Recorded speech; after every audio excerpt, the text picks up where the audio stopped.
చెట్టు మీద పండినవి తింటే బావుంటుందని చూసి, చూసి మా కళ్ళు కాయలు కాచాయి కానీ, ఆ కాయలు మాత్రం పండ్లు కాలేదు.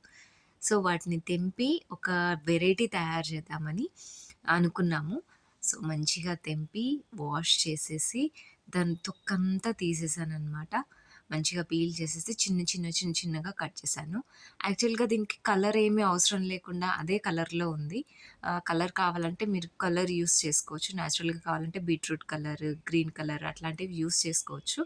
సో, వాటిని బాయిల్ చేసి కాసేపు పక్కన పెట్టేసి కొంచెం బెల్లం వేసి బాగా మరిగించిన తర్వాత దాంట్లో కొద్దిసేపు వేసి మగ్గించాక తీసాననమాట.